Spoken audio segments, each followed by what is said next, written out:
Crafty Meraki friends, and welcome back to the Crafty Meraki YouTube channel. My name is Deepa from Designs by D, and today I have two cards to share with you using up a bit more of your stash. So if you're wondering what to do with those scraps after you cut your EAPs, this is the video for you. I'm actually going to use those as stencils, not only for ink blending, but also for doing some heat embossing. So these are the sets that I'm going to be using. I've got the Blooming Noel, and I've also got the Evergreen Elegance, and I've got the stamps and dies.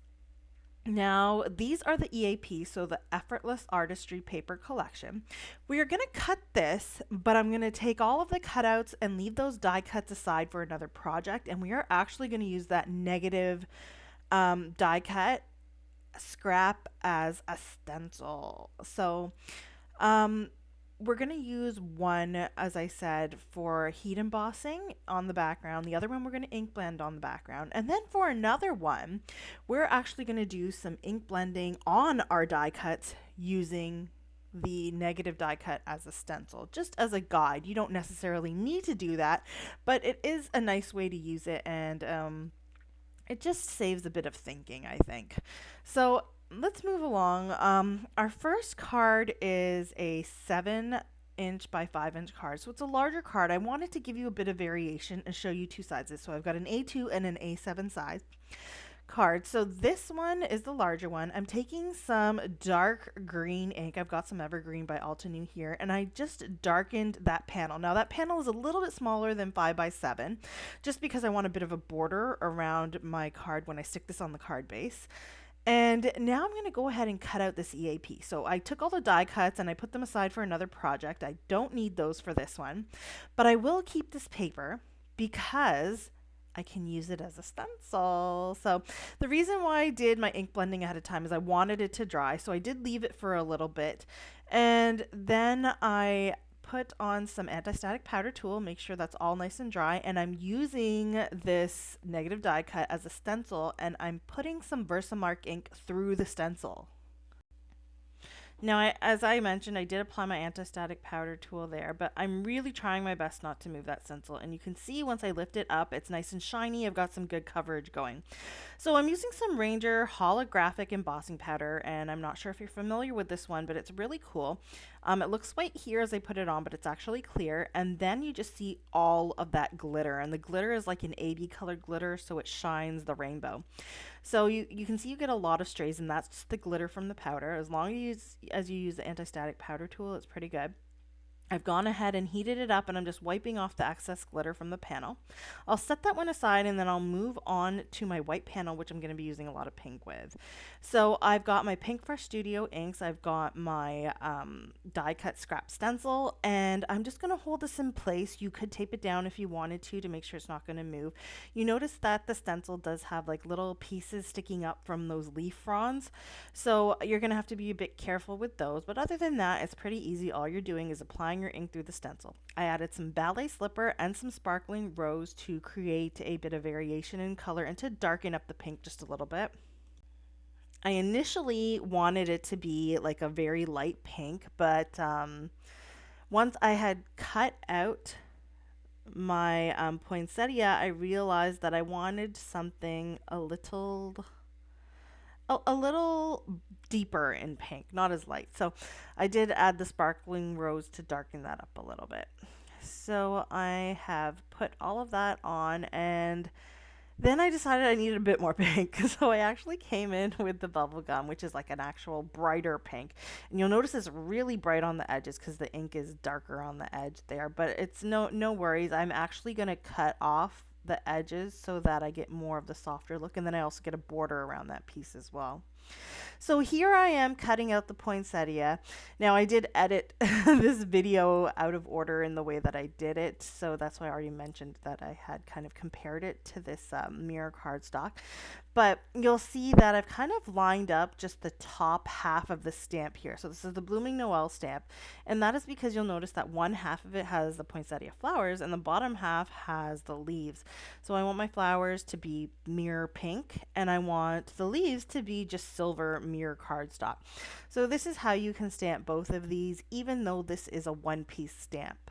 So don't worry about that. If you're really adventurous, you can cut the stamp up. It's not going to do anything. You can always stick it back together. But if you're a little hesitant, like I am, for a larger stamp like this is the way to go about it. Now, I did use some anti-static powder tool, my anti-static powder tool, on the mirror cardstock because it is very staticky, so it's going to get stray embossing powder, so that's a very important step. I used some white embossing powder. I've added it. I've heated it up, and do make sure when you're heating up the panel and melting the embossing powder that you do move your heat gun away now and then in order to make sure that you're not burning your cardstock. It is more flammable than regular cardstocks because it has that sheen to it. Now I'm doing the exact same process, but this time I'm using the silver cardstock, and you can see all that anti-static powder that I had put on there to make sure I don't have any strays. I'm going to go ahead and add the white embossing powder again, and then I'll do the exact same step and heat this up very carefully to ensure that I'm not creating a fire. So now I'm going to take a larger white panel and I'm just going to stamp out the entire stamp, because for the green card, I'm actually going to use the Blooming Noel paper scraps as a stencil again. And this is just a stencil to add color to the flowers. Say you don't want to color them in and you just want to add some quick color, just do some ink blending, use this as a stencil. It makes it really easy, and I find that this helps because there are a lot of nooks and crannies in these poinsettias, and it just helps to keep your color within the lines. So I've used some Altany rose gold embossing powder here.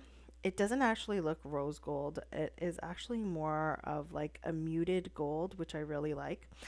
So I've gone ahead and heated that up, and you can see I have my paper scrap stencil here. So I actually grabbed this one out of my trash can because I already had it cut, and I didn't want to cut another one because I know that I already have some scraps.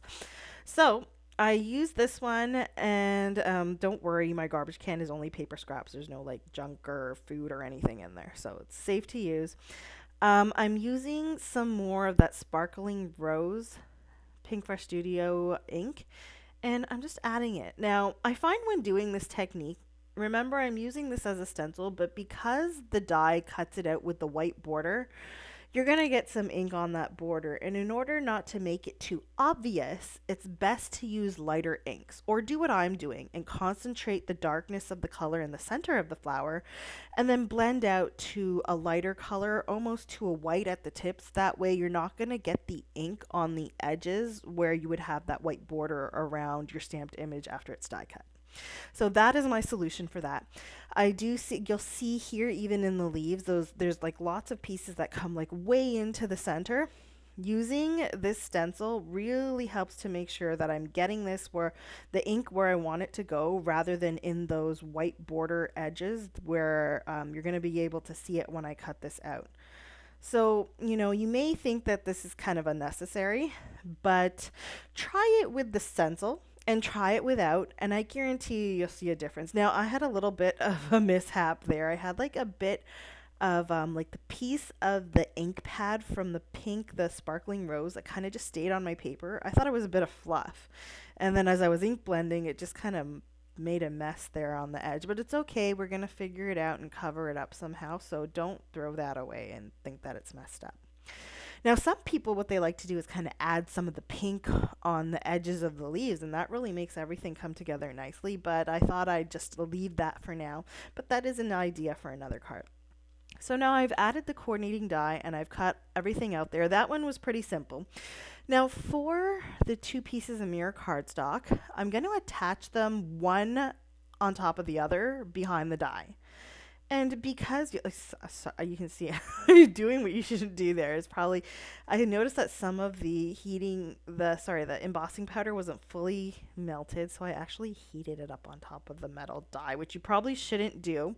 I did it very not that long, so it didn't really cause an issue because I was just being lazy, but you shouldn't probably do that. So I've added tape to the top edge there where the poinsettias are. Now I'm lining up the silver piece with the leaf frond portion of the die at the bottom, and I'm just going to tape this all together, and then I can run this through my die cut in one go as well, even though I'm cutting two different pieces of cardstock. So that's how I do my lazy die cutting. whenever I feel like I don't want to put it through my die cutting machine twice. And you can see that this is actually a really nice look.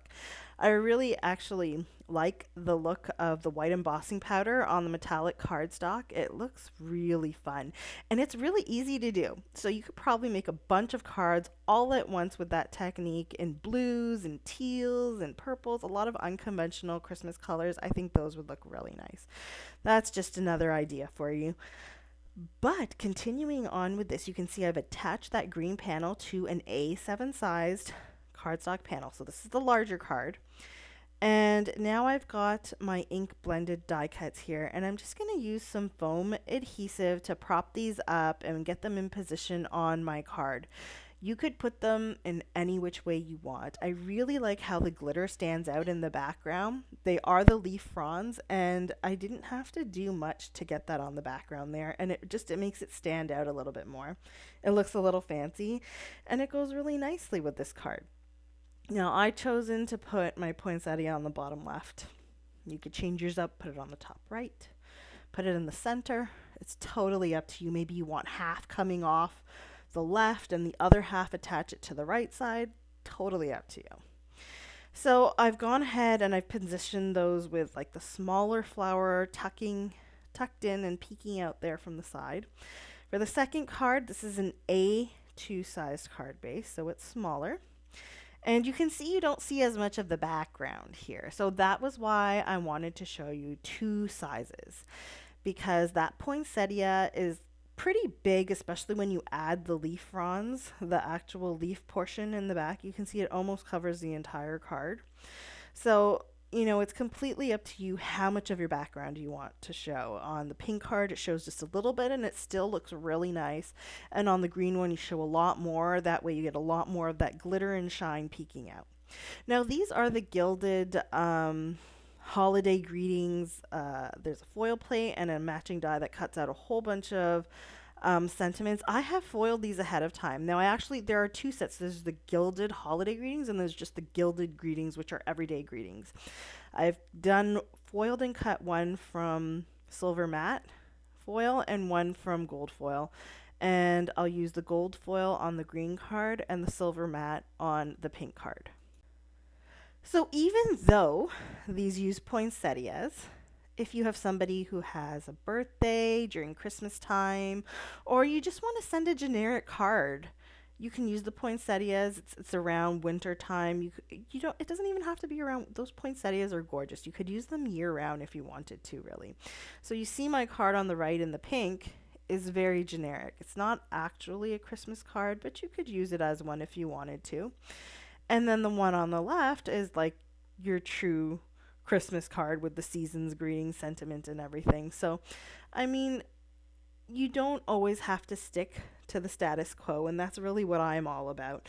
So, you can always use these products for everyday cards as well, especially you have those greetings, those everyday greetings as well that work so well with these products as for everyday cards. So now I've gone ahead and attached those. I think my greetings is a little bit slanted. I'll just fix that.